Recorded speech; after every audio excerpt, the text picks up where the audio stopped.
Hello guys, നിങ്ങൾ ശ്രദ്ധിച്ചോ? ഞാൻ കുലുങ്ങിക്കൊണ്ട് നിൽക്കുന്ന എറണാകുളത്ത് നിന്ന് കോഴിക്കോട് എത്തുന്നവരെ ഈ കുലുക്കുണ്ടായിരുന്നു. കാരണം ട്രെയിനിൻ്റെ ഫസ്റ്റത്തെ ബോഗിയിൽ തന്നെ ആയതുകൊണ്ട് ഫുൾ വൈബ്രേഷൻ. എറണാകുളത്ത് നിന്ന് കോഴിക്കോട് എത്തുന്നവരെ വൈബ്രേഷൻ ആയിരുന്നു. ഞാൻ എറണാകുളത്ത് ഒരു ആവശ്യത്തിന് പോയതായിരുന്നു. അങ്ങനെ ആ ആവശ്യം സക്സസ് ആയി. അങ്ങനെ ഞാൻ കോഴിക്കോടേക്ക് തിരിച്ചു വരികയാണ് ഗൈസ്. നല്ല വിശപ്പുണ്ട്. അപ്പം ഞാൻ എൻ്റെ ഫ്രണ്ടിനെ വിളിച്ച് ചോദിച്ചു, നീ ക്ലാസ് കഴിഞ്ഞ് ഇറങ്ങിയോ? ഞാനൊരു 1 മണിയാകുമ്പോൾ ഞാൻ അവിടെ എത്തും, നമുക്ക് എവിടെയെങ്കിലും പോയിട്ട് ഫുഡ് കഴിക്കാൻ പോവാന്ന് പറഞ്ഞിട്ട് ഞാൻ അവളെ കോഴിക്കോട് സെറ്റാക്കിയിട്ടാണ് ഞാൻ ഇങ്ങനെ വന്നുകൊണ്ടിരിക്കുന്നത്. അങ്ങനെ എത്താൻ ഫറോക്കൊക്കെ കഴിഞ്ഞു. ഞാൻ എത്തി ഗൈസ്.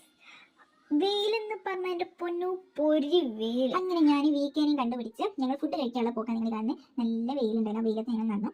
പിന്നെ ഒരു കുടലുകൊണ്ട് രക്ഷപ്പെട്ടു. പിന്നെ അതിൻ്റെ അടുത്ത് റംബൂട്ടാൻ വാങ്ങിയിരുന്നു കേട്ടോ.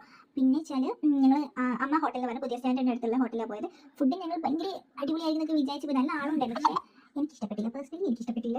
എനിക്കറിയത്തില്ല, എന്തോ വലിയ സുഖമില്ലായിരുന്നു. പിന്നെ ഞങ്ങളൊരു പാനിപ്പൂരി ചെയ്ത് കഴിച്ചു. Okay, bye bye.